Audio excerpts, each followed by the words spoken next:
Bonsoir Odile. Bonsoir. Bonsoir Marc. Bonsoir. Merci beaucoup d'être avec nous dans le Club Objectif Gare ce soir. On va rappeler que vous êtes président d'Aspi Family. Et Corentin, je vais lui donner la parole, il va nous expliquer de quoi il s'agit. Oui, Marc et Odile, c'est une association que vous avez fondée en juin 2022, l'association Aspi Family, parce que vous vous battez depuis des années pour que votre fils, Vincenzo, déscolarisé depuis plus de 3 ans, retrouve une vie normale, qu'il ne soit pas isolé. Depuis que vous avez monté l'association, de nombreuses actions ont été menées pour faire parler évidemment de l'autisme, pour aussi donner envie à d'autres parents de vous rejoindre, pour en tout cas alerter les pouvoirs publics là-dessus. Voilà, il y a eu des vernissages, une journée de médiation animale en février. Vous aviez même donné le coup d'envoi fictif de la rencontre du RCN. Une première question, depuis que l'association a été créée, comment elle évolue et comment elle avance, si vous deviez faire un bilan sur les premiers mois? Odile. Nous avons fédéré pas mal de monde, des médias, des associations, des membres, donateurs, des collectivités territoriales. Et nous continuons nos actions, nous rencontrons beaucoup de familles, de plus en plus de familles finalement, des gens un petit peu désespérés, qui ont des enfants plus jeunes que le nôtre et qui rencontrent de grosses difficultés, aussi bien pour les intégrer à l'école, mais pour les papiers, pour l'administratif, pour les intégrer à l'école, au centre aéré, enfin dans la vie de tous les autres enfants. Parce qu'à l'école, il semblerait qu'il y ait quand même des ASH qui sont là, en principe, et qui sont employés dans les écoles publiques en particulier pour accompagner des enfants. Alors, il y a très peu d'AESH qui ne sont pas formés. L'école, enfin, les enseignants ne sont pas formés. Il faut beaucoup de formation, beaucoup plus d'éducateurs, beaucoup plus d'AESH. On prend une ESH pour un enfant, finalement, on a une ESH pour toute la classe. Donc, ça ne peut pas fonctionner comme ça. Et l'enfant a besoin d'un réel accompagnement parce qu'on peut toujours l'intégrer dans une classe. Vous avez le sentiment que Nîmes, le Gard, manque de structure pour accompagner les enfants? Oui, il y a tout à faire. Oui. Enfin, il y a tout à faire. Il y a beaucoup à faire. Oui. Il y a beaucoup de structures qu'il faudrait créer. C'est pour ça qu'on a lancé l'association, dans le but justement d'essayer de fédérer. Nous, on a un projet en vue de pouvoir essayer d'élaborer ça chez nous, de monter une structure qui va pouvoir nous permettre de recevoir les enfants qui sont en manque de soins, en manque d'activité. Donc c'est un peu notre but, quoi. Vous vous sentez isolé en réalité? Oui, complètement, oui. Complètement. Il y a des fois où il y a des choses qui peuvent être faites, mais là c'est vrai que c'est pas génial dans le Gard. Concernant votre fils Vincenzo, qui est adolescent, non? Rappelez-moi. Oui, il a 17 ans bientôt. 17 ans, quel est son quotidien? Est-ce qu'il est toujours un petit peu isolé dans sa chambre comme on s'était vu, ou il arrive à avoir une vie un peu sociale? Alors, il n'a aucune vie sociale, il est déscolarisé depuis 3 ans. Il ne sort plus de sa chambre, à peine dans le jardin. On ne sait pas quelle formation lui apporter, on ne sait plus quoi faire. Mais il faut savoir que c'est depuis tout petit. C'est pas là, je dirais, c'est presque un aboutissement finalement d'une vie d'enfant qui est brisée parce que pas d'école, pas de centre aéré, pas de structure, une incompréhension et une souffrance terrible à l'école parce que les enseignants, encore une fois, ne sont pas formés, donc ils ne peuvent pas faire face.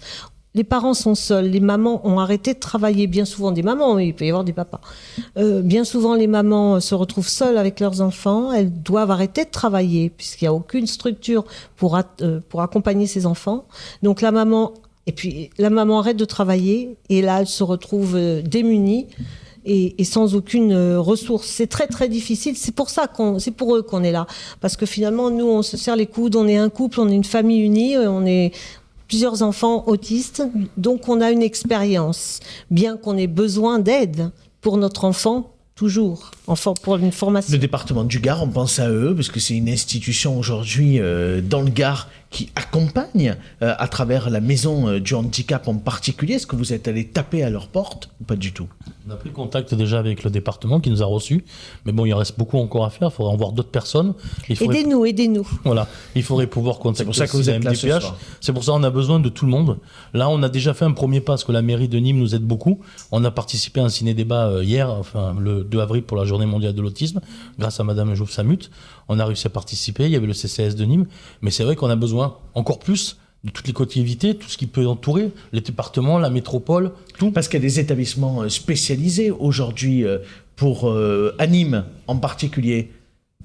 Je Pas pense vraiment, par exemple à l'établissement de la Croix-Rouge à Montory. Oui, mais bon. Il y a très peu de place. Après, je beaucoup ne suis pas en train de dire que c'est la meilleure des solutions. Non, mais il y a des accueils en journée. C'est vraiment une goutte d'eau.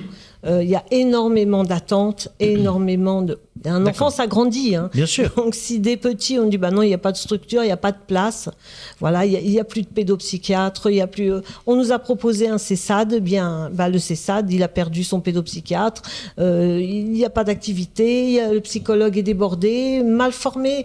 Et on voudrait mettre l'accent sur la formation pour les TSA. C'est vraiment un chantier à mettre en place parce que c'est très très important pour avoir une société inclusive pour ces enfants qui ont des capacités, Bien sûr. beaucoup de capacités, Bien évidemment. selon les cas, mais on a besoin d'aider. Les familles sont démunies. Il faut comprendre qu'il y a vraiment énormément de personnes. Et on l'a vu au ciné-débat.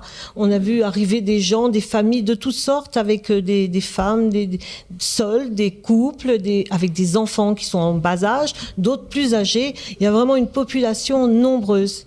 Martine, Alors, Nicolas. Martine d'abord. Marc, bon, on se connaît Oui, Martine, par Vous ailleurs. connaissez tout le monde. Mais Martine. oui, mais je connais tout le monde. Et en Vous fait, allez faire quoi en 2026, et Martine en fait, Peut-être un poste de maire qui se libère. bien sûr. En fait, Par contre, il faut limiter la liste. Moi, hein. je Pas peux faire comme comprendre d'autres. votre souffrance parce que j'ai un petit-fils qui est différent. Lui, il n'est pas autiste, mais il a tous les 10 de la Terre. Et en fait, il y a rien. Les structures ne sont pas faites pour les enfants différents et qu'on veut faire entrer dans un moule. Et ils ne peuvent pas rentrer dans ces moules. Et je peux comprendre votre souffrance parce que moi, j'aurais aimé avoir un petit-fils qui comprenne tout comme il faut et qui ne comprend pas tout comme il faut. Et on est complètement désœuvré. La maman travaille qu'à mi-temps parce qu'elle est sans arrêt à avoir des rendez-vous un peu partout. On a un rendez-vous chez un neurologue à Montpellier, mais ce ne sera pas avant des mois. Donc, je comprends votre combat et votre souffrance. Et si on peut vous aider, on le fera volontiers à travers ce que vous savez. Merci, Nicolas. Martine. Moi, j'aimerais. Non, je disais Oui, pas de j'aime- bêtises tout à l'heure avec le département. Non, c'est vrai qu'il y a, de toute façon, on le sait, et les cas se multiplient de gens qui sont en défaut d'accompagnement et qui sont en vraie difficulté. Pour donner un témoignage un peu plus positif, parce que quand les moyens sont mis et quand ça marche, ça a des effets très positifs, y compris sur les autres enfants. Moi, j'ai un exemple à donner, c'est celui de la maison Pierre Borelli, que vous connaissez peut-être, c'est à Fons-sur-Luçan. C'est un établissement spécialisé. Et cette expérience locale a démontré à quel point c'était bénéfique pour tous les enfants du village d'être confrontés, d'être au contact avec des enfants qui ont ces particularités. Et on gagnerait vraiment, ça c'était le message que moi j'avais envie de faire passer, on gagnerait vraiment à trouver des biais pour créer des ponts et créer des liens entre les enfants autistes et la vie normale à l'école. Et c'est vrai qu'on est en déficit par rapport à ça. Je voulais vous faire part de toute ma solidarité aussi. Et puis moi, à mon humble niveau, si je peux relayer votre combat, je le ferai avec plaisir. Voilà. Merci. Notre intention, Odile. c'est de créer une maison TSA, c'est-à-dire un endroit où accueillir les mamans, les parents, où on pourrait se rencontrer et discuter des solutions qu'on peut trouver, d'entraide qu'on pourra avoir entre nous, parce que l'isolement est terrible. Donc quand les mamans, les parents se retrouvent, c'est déjà très bien. Les aidants pourraient souffler un peu. On a des idées pour qu'ils puissent avoir des ateliers. On a besoin donc de structures en dur pour les accueillir, faire venir des professionnels. Les Adjeco, hein. Voilà. Donc on fait appel à toutes les entreprises qui pourraient nous aider, tous les gens de bonne volonté, même les volontaires bénévoles pour venir accompagner les enfants pour des sorties. On voudrait les aider à... Même s'ils ont proposé des choses pour monter ces structures. Hein.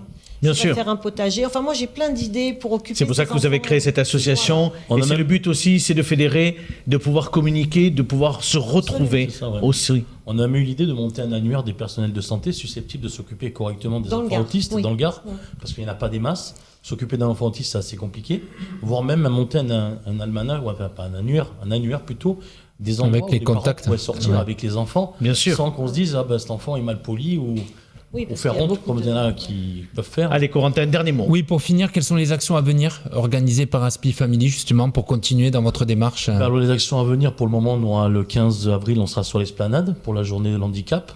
La mairie nous a demandé de mettre un stand pour présenter l'association. Et puis après, si tout va bien, le 13 mai, nous serons au magasin Tom & Co de Nîmes. Nous allons présenter la médiation animale pour les enfants, autistes, TDAH, 10, tout ce que vous voulez. Mais on sera là pour présenter la médiation animale. Il y aura une autre association qui sera présente, l'association Alphée. On aura d'autres personnes de présentes. Enfin, on vous attend nombreux. Une boîte à dons sera mise en place. Tout sera fait là-bas sur place. Le message est passé. Marc et Odile, on aura l'occasion sur Objectif Gare, bien évidemment, de relayer les activités, votre suite aussi avec l'association. Et on vous souhaite bon courage. Merci à vous.